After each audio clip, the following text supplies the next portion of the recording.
Hola mis amigos cinéfilos, bienvenidos una vez más a Contraplano, tu programa de cine en donde vas a encontrar lo mejor del séptimo arte. Te voy a pedir que me acompañes por este recorrido semanal que hacemos por lo mejor del cine, tanto el comercial como el alternativo, tenemos un poco de todo. Si te parece, ya estás cómodo con tu bebida favorita, empezamos el Contraplano de hoy.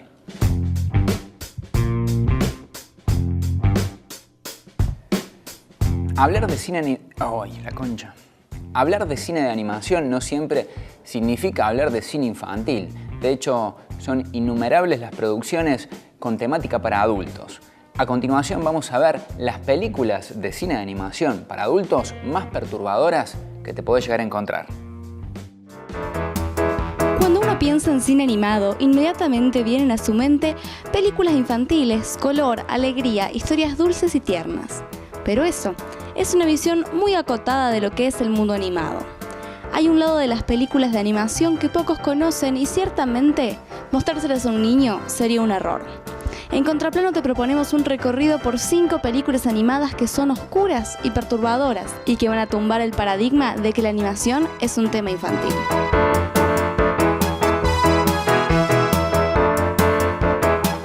The Brave Little Toaster, 1987.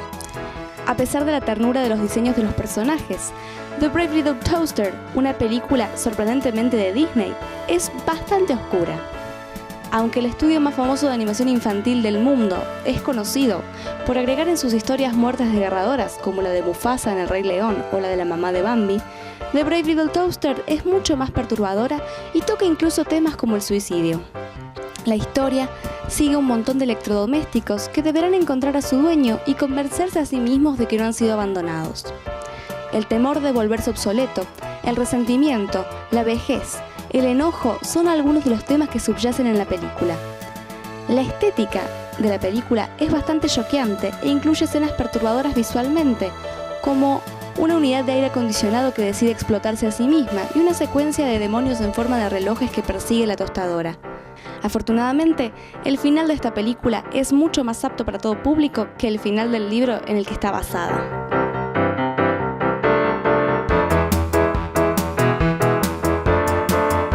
Felidae, 1989. Es una adaptación alemana de una novela del mismo nombre, que lo único que tiene de infantil es que los personajes son felinos.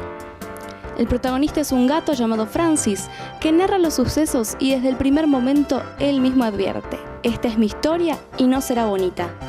El film comienza con Francis mudándose a un nuevo vecindario e inmediatamente encontrando un cadáver en su patio trasero. La cantidad de cadáveres se multiplica cada vez más y Francis deberá encontrar al asesino. La película incluso incluye una escena de sexo casual entre Francis y una gata callejera, además de una infinidad de escenas de violencia. The Plague Dogs, 1982. 2 perros logran escapar de un laboratorio de experimentos con animales y de los humanos que allí los sometían a incontables torturas. Fuera del laboratorio, se encontrarán con la dura realidad de perro callejero y se verán obligados a volverse crueles y salvajes para sobrevivir. Algunas de las escenas contienen desmembramiento de otros animales y los perros alimentándose de un cadáver humano. Eso sin contar las secuelas que la experimentación en el laboratorio dejó sobre ellos. La trama cubre una gran variedad de temas profundos como la crueldad animal, el papel de los medios de comunicación y el pánico colectivo. La banda sonora y la gran variedad de efectos de sonido perturbadores contribuyen a la oscuridad del relato.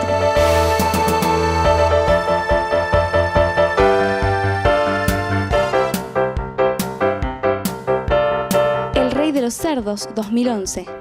Una película de animación coreana que te pone incómodo desde el primer momento, grotesca, perturbadora, cruel. Las primeras escenas que nos presenta la película son un hombre bañándose mientras su esposa está muerta en la cocina y otro golpeando a la suya porque piensa que le es infiel. La historia sigue a 2 ex amigos del secundario cuyas vidas parecen haberse derrumbado. Los hombres se reúnen y recuerdan sus días de secundario, los duros momentos por los que pasaron bajo la presión social, y a un amigo de ellos, quien fue conocido como el Rey de los Cerdos. Tomas incómodas, extrema violencia y escenas repugnantes. Es una película definitivamente no apta para todo público.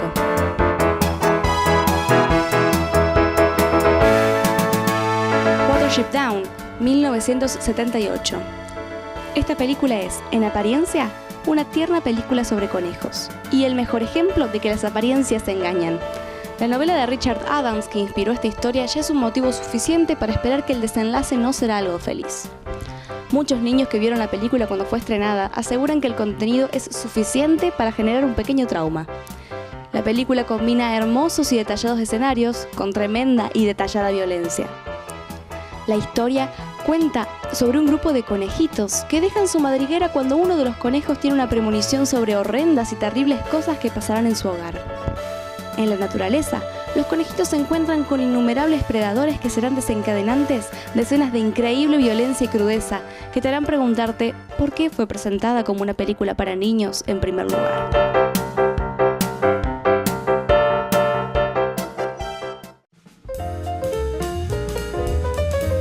Casa Propia es la última película de Rosendo Ruiz, probablemente el director cordobés más prolífico. Es una película en la que el cineasta vuelve a un esquema de producción que se acerca al de su primera película, quizás la más emblemática del cine de nuestra provincia, estoy hablando de Caravana. Pero en esta ocasión para contar una historia muy distinta sobre un hombre de mediana edad que aún vive con su madre, que tiene, como muchos argentinos hoy, la dificultad de llegar a fin de mes, que tiene un problema también de pareja, está en una situación muy conflictiva con su pareja, que en definitiva que vive una situación de crisis muy profunda y tiene por supuesto un anhelo, ¿no? El anhelo de tener un espacio propio, de tener una cierta autonomía, digamos, como indica el título de la película, Casa Propia, ¿no? Lo más interesante, creo, de esta película, que es casi una marca autoral de Rosendo Ruiz, es que todos los personajes están realmente muy bien construidos, está muy bien actuada la película, pero todos los personajes, sobre todo, digamos, tienen como matices que le dan una carnadura, es decir, no son personajes lineales, unidireccionales o unidimensionales. Son personajes que tienen sus oscuridades, que pueden ser incluso cuestionados. El protagonista es, en varios momentos, se devela como un personaje machista, pero todos los elementos que giran en torno a la construcción de este personaje y en torno a la crisis que este personaje están viviendo son muy nobles y están realmente muy bien utilizados. Hay momentos en que uno no sabe muy bien si lo que está viendo es parte de la realidad o parte de la imaginación o de los sueños de este personaje, o más que sueños, pesadillas. Y siempre con mucho equilibrio, con mucha mesura, con rasgos que lo acercan a Rosendo Ruiz a la tradición del cine clásico. Definitivamente es un cineasta que sabe contar muy bien, que sabe trabajar muy bien con actores y que sabe sobre todo construir personajes entrañables, aún a pesar de las contradicciones que puedan tener. Se llama Casa Propia, es una película muy sólida, muy madura del cineasta cordobés Rosendo Ruiz.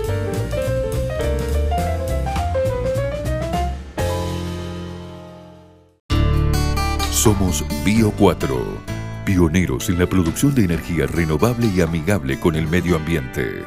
Una empresa que invierte en generar empleo genuino, impulsando una gran cadena productiva. Bio4, la energía del maíz.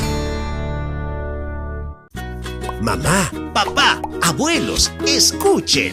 Este es un mensaje de salud muy importante para cuidar a los más chiquitos de la familia. Ante el riesgo de que el virus del sarampión y la rubiola se reintroduzcan en nuestro país, comienza una gran campaña de vacunación. Y durante octubre y noviembre, todas, pero todas las niñas y niños de entre 13 meses y 4 años inclusive, deben recibir una dosis adicional y obligatoria de la vacuna triple viral, aunque ya estén vacunados. Es gratis en todos los vacunatorios de la provincia.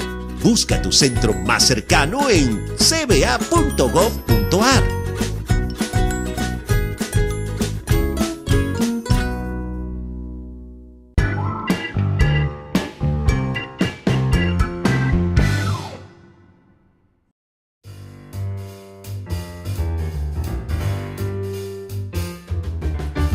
continuamos repasando las filmografías de actores y actrices relevantes de nuestro tiempo. En este caso le toca el turno a la blonda Scarlett Johansson en 5 de sus imprescindibles películas para conocerla. Lo vemos. Scarlett Johansson es una de las mujeres más hermosas de la pantalla grande y a la vez es mucho más que eso. Activista feminista, modelo y cantante, se ha convertido en una de esas personalidades hollywoodenses que tiene el paquete completo y es, de hecho, una de las actrices mejores pagas del cine norteamericano. Con papeles que van desde el drama hasta superheroínas, el repertorio de Johansson es amplio y flexible. ¿Querés conocer más de ella? Estas son las pelis de Scarlett Johansson que no podés perderte. Lost in Translation, Sofía Coppola. La obra maestra de la hija del director del Padrino y también su ópera prima fue protagonizada por la dupla Johansson-Murray y los resultados fueron extremadamente positivos, con un Oscar a Mejor Guión Original. Con solo 19 años de edad, Scarlett interpretó a una joven esposa olvidada en unas vacaciones en Tokio que se hace amiga de un americano solitario. Dulce, divertida e inocente, parece que captó exactamente lo que la directora quería plasmar en su papel. Her, Spike Jonze.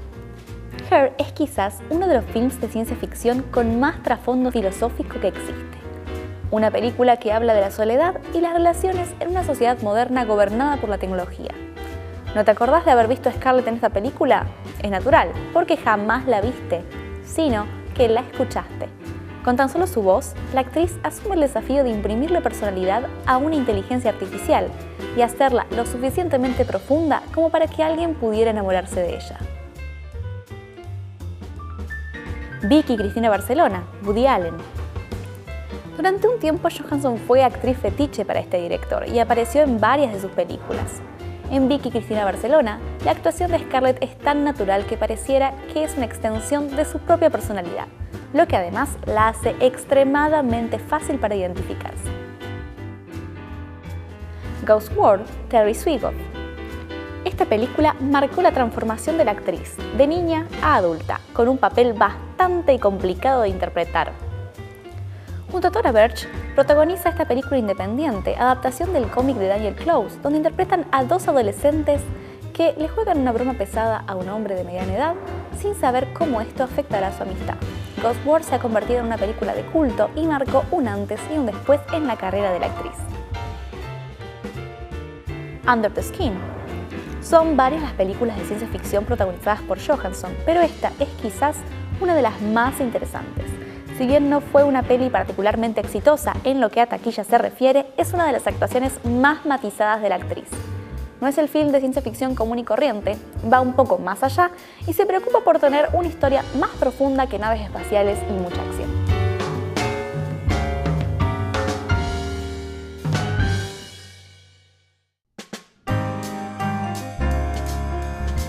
Se estrenó en diferentes salas del país Instrucciones para flotar un muerto, la segunda película de Nadir Medina. La semana pasada hacíamos referencia a través de una columna acerca de la película y hoy tenemos la oportunidad de conversar con el director, Nadir. ¿Qué tal? ¿Cómo estás? Muchas gracias por la invitación. A vos. Tu película anterior, tu primera película, El espacio entre los dos, estaba protagonizada por 3 personajes. Hay algo que es evidente en esta película y es que pareciera que hay también 3 personajes, eso está muy trabajado a lo largo de la película.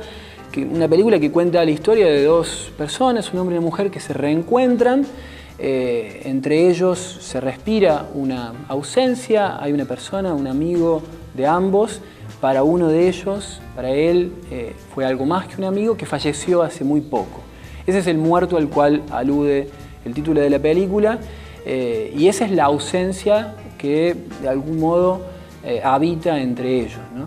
Hay algo que es muy interesante en la película y que la hace distinta y es que esa ausencia se materializa, es decir, se constituye verdaderamente como un personaje. ¿Cómo trabajaste esa ausencia para que asumiera cuerpo a lo largo de la película? Mira, qué bueno. Nosotros como desde un principio había como una intención de investigar sobre eso, ¿no? Digamos, cómo podíamos hacer presente esa ausencia, cómo podíamos materializarla en imagen y sonido, digamos. Un poco hacer el ejercicio de filmar eso invisible o eso medio infilmable, porque no está. Y bueno, ahí apelamos a todas las herramientas del lenguaje cinematográfico que nos parecían como interesantes, que eran un poco los espacios, el movimiento de la cámara en esos espacios y la construcción sonora, que también iba muy hermanada con una cuestión visual de la película, que son esos vientos, esas cortinas que se mueven a partir de esos vientos, que un poco ahí se empezaba a materializar esa presencia. Entonces hay como una búsqueda muy, muy profunda de filmar eso, intentar registrar eso, pero no enrarecerlo, ¿no? La intención no era como crear una cosa onírica y muy enrarecida, sino como con solamente esos elementos y esa construcción, digamos, empieza a emerger esa ausencia, que un poco es eso que está entre medio de esos otros dos personajes, y que está sobre todo anclado en lo no dicho, ¿no? Porque ellos no lo explicitan nunca en diálogos o en textos, sino que está ahí como medio flotando entre ellos. Un poco esa fue la intención, digamos, y un trabajo muy conjunto entre la sonidista Jessica Suárez, el director de fotos Santi Seminara, el director de arte Flor Hueve, de ir atrás de eso, ¿no? De ir como a cazar esa ausencia a partir de pensar mucho dónde poner la cámara o cómo ir construyendo esos pequeños momentos de vida. Hay algo que es muy difícil de lograr también y que en la película está muy bien logrado, y es trabajar todos esos elementos de los que vos estás hablando en un mismo espacio, porque rara vez el relato nos aleja de los límites de ese departamento. Sí, sí, sí. También digo, hay un trabajo muy fuerte de montaje. Digamos, yo creo que la película es una película de personajes, de actuaciones, pero también es fuertemente una película de montaje, digamos, y es algo que con la montajista Lucía Torres fuimos encontrando realmente a partir del material que teníamos. La película es bastante diferente a lo que era el guión. Fuimos como reencontrando ciertos códigos a partir del material. Y teníamos eso, teníamos ese adentro muy potente, todos esos elementos adentro de ese departamento, y también un contraste muy fuerte con esos exteriores, en donde el exterior, la ciudad de Córdoba, representan cosas como bastante particulares para cada uno de los protagonistas. Digo, para mí el exterior para Pablo representa su vida cotidiana, el haberse quedado, su vida laboral, y en cambio en el caso de Jessie es su ciudad de origen, pero en donde ella se sigue sintiendo extranjera porque vive mucho tiempo afuera, y entonces es una ciudad que la abruma también. Entonces también empieza a haber como una suerte de tensión entre hacia afuera y hacia adentro. Vos estuviste, entiendo, involucrado también en proyectos teatrales hace no sé cuánto tiempo, no sé si fue en el proceso de esta película o antes. El teatro para muchos cinéfilos es casi como una mala palabra, hay como una tensión histórica ahí entre teatro y cine, casi como que hablar de teatro para los cineastas es medio un tabú a veces. ¿Vos creés que ese trabajo con otro modo de concebir el espacio, ya no mediado por una cámara, sobre todo teniendo en cuenta que vos sos director de fotografía, influyó también en el acabado final de esta película? Yo creo que sí. No sé si tan directamente en esta película, digamos, porque yo trabajaba en teatro, pero no estaba dirigiendo teatro en esa época. Empecé a dirigir teatro este año, pero sí creo que hay un diálogo con eso. Digamos, sí entiendo que para ciertos cineastas la palabra teatralidad es como una especie de mala palabra. Es como, esto es muy teatral y es algo que está mal. Parece que es un camino muy interesante para desandar y como para empezar a encontrar puntos en común, digo, y empezar también a corrernos de cierto naturalismo ya un poco plano a mi entender, digamos. No es que esté en contra del naturalismo, digo, porque lo mismo creo que Instrucciones es una película naturalista, pero tiene elementos que intentan como bucear en otras cosas, y creo que eso tiene que ver con mi fanatismo con el teatro, con el trabajo con los actores de una forma bastante particular, que un poco viene de ese trabajo con los actores en el teatro. Sobre eso también te quería preguntar. Vos hace un rato hablabas de lo dicho, lo no dicho. Los diálogos se nota que están como muy medidos, muy laburados. Hay como un trabajo muy preciso con cada palabra y con la potencia expresiva que tiene cada palabra, lo cual es muy difícil después de lograr en el sentido de que el actor se lo apropia eso. ¿Cómo trabajaste la palabra con los actores? Digamos, ellos tenían la posibilidad de mover, ibas revisando el guión con ellos. Sí, fue como un trabajo muy colectivo, ¿no? Digamos, si bien había como unos textos escritos muy potentes, digamos, sobre todo, y ellos se basaban mucho en esos textos. De hecho, los personajes están hablando también de literatura, totalmente, de poesía, leen, escriben poesía. La película para mí habla del lenguaje también, ¿no? Y habla de la palabra, y hace como una reivindicación a la palabra. Y eso lo charlamos mucho con los dos protagonistas. Y en realidad nos dedicamos un poco a jugar también, digamos. Había un montón de libertad en cuanto a cambiar un montón de cosas. Entonces jugábamos un poco a partir de los textos que había, pero había cierta libertad.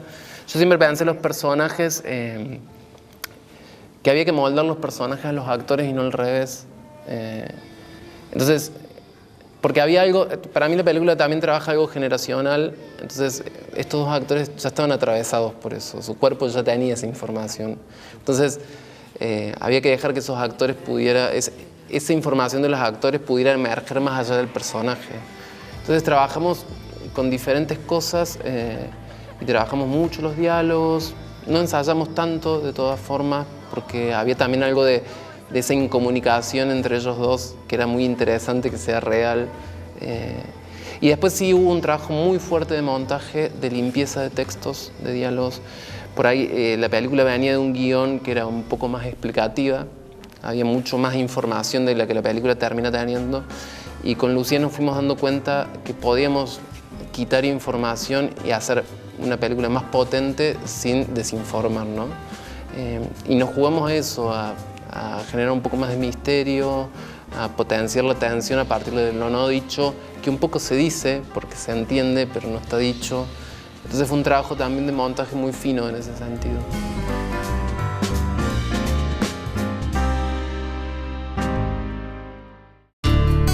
Somos Bio 4, pioneros en la producción de energía renovable y amigable con el medio ambiente. Una empresa que invierte en generar empleo genuino, impulsando una gran cadena productiva. Bio 4, la energía del maíz. Mamá, papá, abuelos, escuchen. Este es un mensaje de salud muy importante para cuidar a los más chiquitos de la familia. Ante el riesgo de que el virus del sarampión y la rubiola se reintroduzcan en nuestro país, comienza una gran campaña de vacunación. Y durante octubre y noviembre, todas, pero todas las niñas y niños de entre 13 meses y 4 años inclusive, deben recibir una dosis adicional y obligatoria de la vacuna triple viral, aunque ya estén vacunados. Es gratis en todos los vacunatorios de la provincia. Busca tu centro más cercano en cba.gov.ar.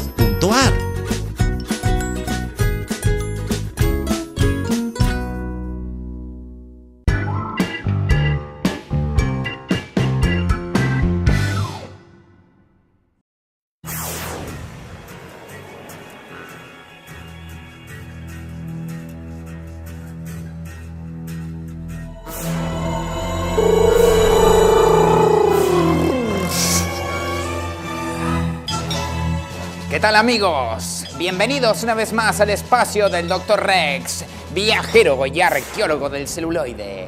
Bueno, les paso a contar que he cumplido años 37, sí, yo ya sé que me veo mucho más joven. Por supuesto que antes decidí pasar por aquella filmación clásica de la Marilyn Monroe cantándole al presidente John Fitzgerald Kennedy por su cumpleaños, ¿no? Ella me cantó Happy Birthday, Mr. Dr. Rex, Happy Birthday do you... Glorioso momento, pero así como el expresidente de los Estados Unidos, me entró por un lado y me salió por el otro, porque aquí estoy para contarles mi aventura sobre un nuevo film, por el que me estuve dándome un par de vueltas.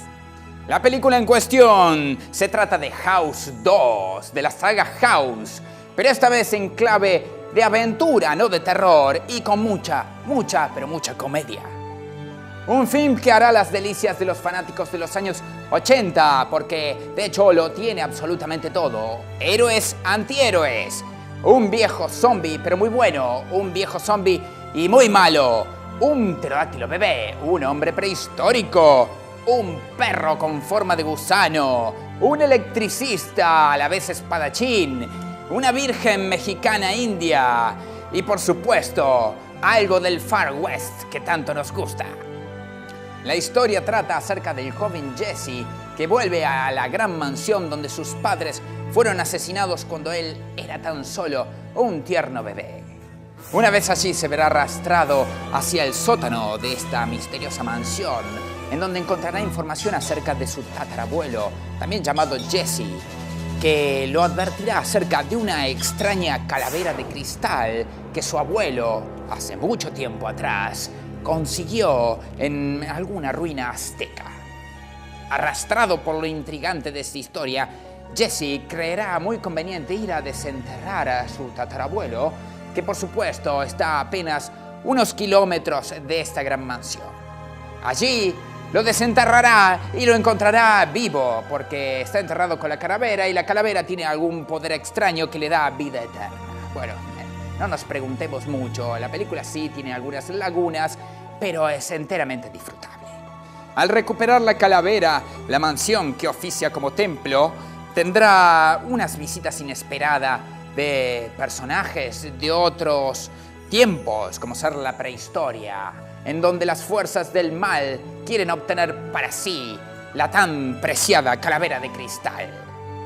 Una de estas fuerzas estará encarnada en el malo de la película, Reese, el antiguo oponente de su tatarabuelo Jesse. Bueno, desde aquí la película es un delirio absoluto, pero hay cosas muy tiernas como un perrito con cara de gusano. ¿No es tierno? Hoy sí. Pocas veces en la historia del cine hemos encontrado un personaje tan rico como ese electricista, que es a la vez espadachín y bueno, va a rescatar una virgen mexicana de un rito de sacrificios. No sé ustedes, pero yo he disfrutado enteramente de esta película que me lleva a ponerme nostálgico y recordar cuando era un niño y creía que todo en la vida era posible y podía hacer lo que yo quisiera, como una especie de aventurero, ¿no es cierto? Irme al lejano oeste a combatir malhechores, a asaltar diligencias, pero bueno, me he tenido que conformar con un trabajo regular de viajero del celular. Algo meramente burocrático, ¿cierto? Amigos, de más está recomendarles esta película. Si no la han visto, vean House 2. Una magnífica película y la que más destaca de la saga House. Así que estén ahí, preparen sus palomitas de maíz, véanla porque la van a disfrutar muchísimo. Como unos malditos enanos. Así que yo los dejo y me voy a seguir disfrutando de mi cumpleaños. Por supuesto, aquí estoy celebrando gracias a la gente de Snyder por haberme regalado un cajón de cerveza. Nos vemos en la próxima y buenas películas para todos ustedes. Soy Rex, viajero y arqueólogo del celuloide. Nos vemos. Sucutrule, sucutrule, sucutrule, sucutrule, sucutrule.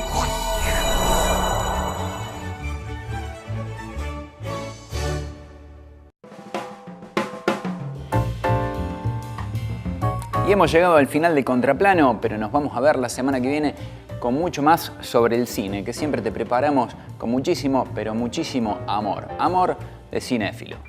Así que nos vemos la semana que viene para seguir compartiendo un poco más de esto que nos gusta tanto, que es el cine. Chao.